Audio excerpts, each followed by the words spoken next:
Welcome students. Myself Neeru Gupta, Associate Professor, Department of Chemistry, Government MS College, Bikaner. बच्चों, BSc part 1 के आप student अपना first paper inorganic chemistry जो कि MGSU university से है, सेकेंड यूनिट केमिकल बॉन्डिंग और उसका second chapter molecular orbital theory या MOT हम पढ़ रहे हैं। और हमने अपने पिछले लेक्चर में डायटोमिक मॉलिक्यूल्स में के मॉलिक्यूलर ऑर्बिटल डायग्राम का पार्ट 1, जिसमें हमने हाइड्रोजन से लेकर बोरोन तक के मॉलिक्यूल्स की स्ट्रक्चर और उनके एमओ डायग्राम्स के बारे में बात की थी। आज हम उसी टॉपिक को कंटिन्यू करते हैं अपने पार्ट 2 में। हमारा टॉपिक है molecular orbital diagram of diatomic molecules part 2, अर्थात द्विपरमाणुवीय अणुओं के अणु कक्षक आरेख। हमने जहां अपना पिछला लेक्चर छोड़ा था हम उसके आगे से कंटिन्यू करते हैं। हम हाइड्रोजन, हीलियम, लिथियम, बेरिलियम और बोरोन ये हम पढ़ चुके हैं और हम आज स्टार्ट करेंगे molecular orbital diagram of carbon, यानी कि कार्बन अणु का अणु कक्षक आरेख। कार्बन परमाणु का इलेक्ट्रॉनिक विन्यास होता है 1s2, 2s2, 2p2, अर्थात कार्बन के पास 12 इलेक्ट्रॉन हैं और उसका हम इलेक्ट्रॉनिक विन्यास इस डायग्राम के अकॉर्डिंग लिखें तो हमें मिलेगा के जो कि 1s anti bonding sigma 1s और सिग्मा एंटी बॉन्डिंग 1s है। उसके आगे के sigma 2s2, sigma anti bonding 2s2, pi 2p y2 and pi 2p z2। इस कार्बन की अगर हम मॉलिक्यूल की बॉन्ड ऑर्डर या बंध कोटि देखें तो हम ये देख पाते हैं इस चित्र से कि हमारे 6 इलेक्ट्रॉन्स तो बॉन्डिंग ऑर्बिटल में हैं और 2 इलेक्ट्रॉन्स नॉन बॉन्डिंग में हैं, एंटी बॉन्डिंग में है। तो हमारा बॉन्ड ऑर्डर होगा 6 - 2/2 is equal to 4/2 and that is 2। अर्थात अणु कक्षक सिद्धांत के अनुसार कार्बन के अणु में द्विबंध होता है और ये पाई बॉन्ड होता है, क्योंकि कार्बन के सभी इलेक्ट्रॉन्स युग्मित होते हैं, पेयर्ड होते हैं, तो इस कारण से यह डायमैग्नेटिक या प्रतिचुंबकीय होता है और इसकी bond energy 602 kilo joules per मोल होती है। तो ये हम कार्बन के इस डायग्राम से देख रहे हैं 1s2, sigma anti bonding 1s2, sigma 2s, sigma anti bonding 2s, sigma 2py and sigma 2pz। अब हम बात करेंगे molecular orbital diagram of nitrogen, अर्थात नाइट्रोजन के अणु का अणु कक्षक आरेख।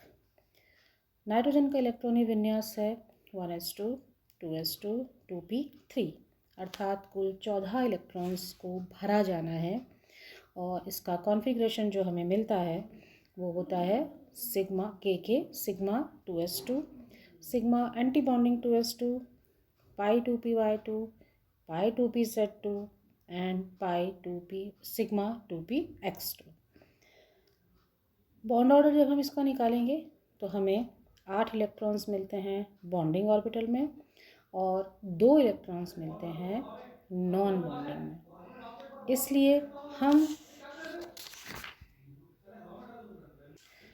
हम ये देखते हैं कि यहाँ बॉन्ड ऑर्डर में 8 - 2, क्योंकि 8 इलेक्ट्रॉन बॉन्डिंग में है और 2 इलेक्ट्रॉन्स एंटी बॉन्डिंग में है, तो 8 - 2/2 that is 6/2 and equals to 3। अर्थात नाइट्रोजन के 2 परमाणुओं के बीच 3 बंध होते हैं। किसी भी अणु की बंध कोटि जितनी ज़्यादा होती है उसकी स्टेबिलिटी भी उतनी ही ज़्यादा होती है। और नाइट्रोजन के मॉलिक्यूल का जो बॉन्ड ऑर्डर है उससे ये स्पष्ट है कि नाइट्रोजन अक्रिय गैसों के समान, यानी कि इनर्ट गैसेस के समान अत्यधिक स्थायी गैस होती है। कोई इलेक्ट्रॉन चूँकि इसमें अयुग्मित नहीं है, इस कारण से ये भी प्रतिचुंबकीय होती है। इसकी बंध ऊर्जा का मान 225 किलो कैलोरी पर मोल होता है और इसकी बंध लंबाई 110 एंगस्ट्रॉम होती है। अगला हमारा जो अणुकक्षक आरेख है वो है ऑक्सीजन मॉलिक्यूल के लिए या ऑक्सीजन अणु के लिए। ऑक्सीजन का इलेक्ट्रॉनी विन्यास 1s2 2s2 2p4 अर्थात ऑक्सीजन अणु के पास 16 इलेक्ट्रॉन हैं। ऑक्सीजन परमाणु में सिग्मा 2pz की ऊर्जा 2px और 2py से कम होती है। ऑक्सीजन का इलेक्ट्रॉनीय विन्यास हमें मॉलिक्यूलर कॉन्फ़िगरेशन हमें जो मिलता है वो किस प्रकार होता है, इस डायग्राम से आप देखेंगे। Sigma 2s2, sigma anti bonding 2x2, sigma 2px2, sigma pi 2py2, pi 2pz2, pi anti bonding 2px1 and pi anti bonding 2py1। इस चित्र के अनुसार हम ये देख रहे हैं कि 8 इलेक्ट्रॉन्स तो बॉन्डिंग ऑर्बिटल में हैं और मात्र 2 इलेक्ट्रॉन एंटी बॉन्डिंग ऑर्बिटल में हैं, अर्थात 8 - 4/2 means 4/2, that is 2. Now due to the presence of 4 electrons in anti-bonding molecular orbital, oxygen molecule is less stable. Now it is clear from the diagram that 2 unpaired electron is there, so it is paramagnetic. अर्थात oxygen के अणु में चूँकि anti bonding orbitals present हैं जिसके कारण से यह अनुचुंबकीय या पैरामैग्नेटिक होती है। इसकी बंध ऊर्जा 118 किलो कैलोरी पर मोल और बंध लंबाई 121.121 एंगस्ट्रॉम होती है। अब हम इसमें ऑक्सीजन के साथ कुछ उसके मॉलिक्यूल आयन्स की भी बात करेंगे। सबसे पहले हम बात करेंगे ऑक्सीजन मॉलिक्यूल आयन अर्थात ऑक्सीजन अणु आयन की। O2+। O2+ में ऑक्सीजन का एटॉमिक नंबर आप जानते हैं कि 8 होता है और जब इसमें से एक इलेक्ट्रॉन निकल जाएगा तो O2+ होगा। तो अब इसका विन्यास होगा 1s2 2s2 2p3।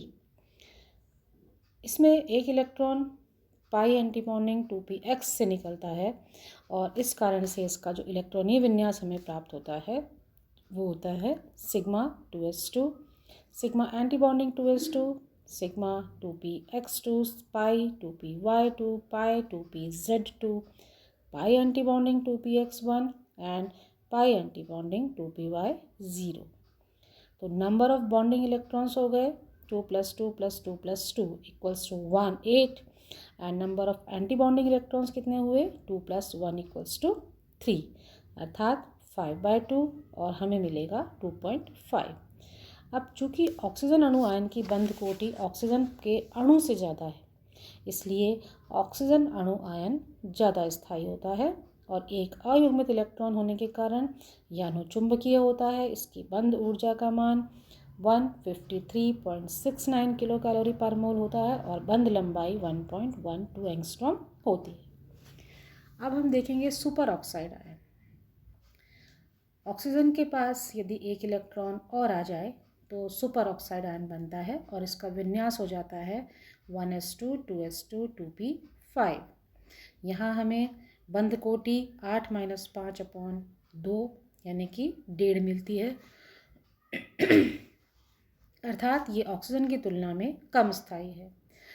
Oxygen super peroxide ion अनुचुंबकीय होता है क्योंकि इसमें भी अयुग्मित इलेक्ट्रॉन्स उपस्थित होते हैं। इसकी बंध ऊर्जा का मान 94.41 किलो कैलोरीज पर मोल और बॉन्ड लेंथ 1.35 एंगस्ट्रॉम होती है। इसी तरह से हम परऑक्साइड आयन की बात करेंगे जहाँ ऑक्सीजन के पास 2 एडिशनल इलेक्ट्रॉन्स आते हैं और O2-2 बनता है और इस स्थिति में 1s2 2s2 2p6 यानी कि सभी एंटी बॉन्डिंग और बॉन्डिंग मॉलिक्यूलर ऑर्बिटल्स भरे हुए हैं। तो जो बॉन्ड ऑर्डर हमें मिलेगा वो होगा 8 - 6/2 = 1। विन्यास के आधार पर इलेक्ट्रॉनिक कॉन्फ़िगरेशन के आधार पर ऑक्सीजन अणु तथा super oxide ion peroxide ion से अधिक स्थायी है। इसकी बंध ऊर्जा 30.12 किलो कैलोरीज पर मोल होती है और बंध लंबाई का मान 1.49 होता है। तो इनके अगर हम स्थायित्व का क्रम देखें तो हमें जो क्रम मिलता है बॉन्ड ऑर्डर के हिसाब से ऑक्सीजन का है 2.0 O2 प्लस का 2.5, O2 माइनस का 1.5 और O2 माइनस 2 का 1.0। And the bond dissociation energy के आधार पर अगर हम इसका ऑर्डर दें तो O2 plus is less highest stable, उसके बाद O2, फिर उसके बाद O2 माइनस और O2 minus 2। As stability is also directly proportional to the bond dissociation energy, so the stability of these species is also in the above order। क्योंकि जो इनका स्थायित्व है वो इनकी बंध वियोजन ऊर्जाओं के डायरेक्टली प्रोपोर्शनल या समानुपाती होता है, इसलिए इनकी जो स्टेबिलिटी है, जो इनका स्थायित्व है, वो भी इसी क्रम में होगा।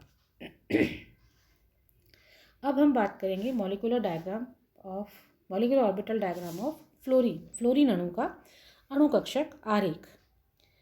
फ्लोरीन का कॉन्फ़िगरेशन है 1s2 2s2 2p5, यानी कि 14 इलेक्ट्रॉन्स को इसमें भरा जाना है।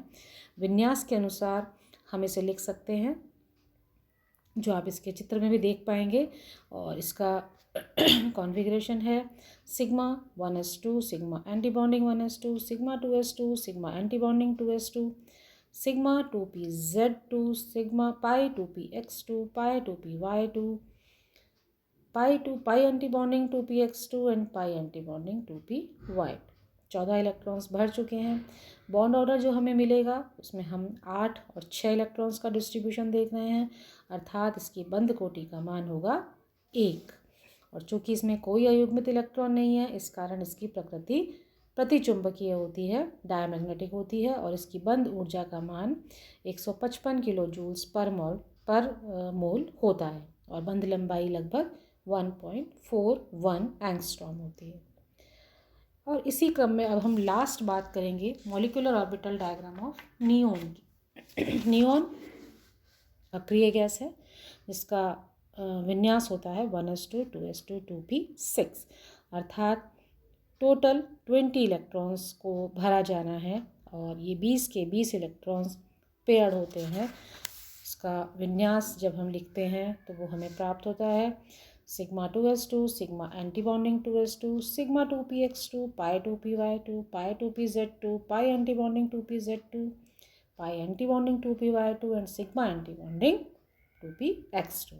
नंबर ऑफ बॉन्डिंग इलेक्ट्रॉन भी 8 हैं, नंबर ऑफ एंटीबॉन्डिंग इलेक्ट्रॉन भी 8 हैं, तो बॉन्ड ऑर्डर का मान 8 - 8/2 दैट इज़ 0/2। इसका मतलब है कि नियॉन का मॉलिक्यूल एग्जिस्ट नहीं करता, उसका कोई अस्तित्व नहीं है, और यह एक परमाणविक गैस होती है। तो इस प्रकार से हम ये देखते हैं कि जो होमो एटॉमिक मॉलिक्यूल हैं, हमने हाइड्रोजन से शुरू किया, उसे कुछ आयंस की स्ट्रक्चर, उनके मॉलिक्यूलर ऑर्बिटल डायग्राम्स देखे, then lithium, beryllium, boron, carbon, nitrogen, oxygen, fluorine, oxygen के भी डिफरेंट आयंस, उसके बाद फ्लोरीन और नियोन। तो ये सब होमोन्यूक्लियर डायटोमिक मॉलिक्यूल्स हैं, जिनका विन्यास हम इस अणु कक्षक आरेख द्वारा समझा सकते हैं। और ये जो मॉलिक्यूलर ऑर्बिटल थ्योरी का कॉन्सेप्ट है इनके लिए, वो इनकी स्ट्रक्चर और इनकी मैग्नेटिक प्रॉपर्टीज़ को समझाने में बहुत हद तक सफल रहा। अब हम अपने अगले लेक्चर में पढ़ेंगे molecular orbital diagram for heteronuclear diatomic molecules, अर्थात विषम नाभिकीय द्विपरमाणुक अणुओं के अणु कक्षक ऊर्जा आरेख। तब तक के लिए आप सभी का धन्यवाद।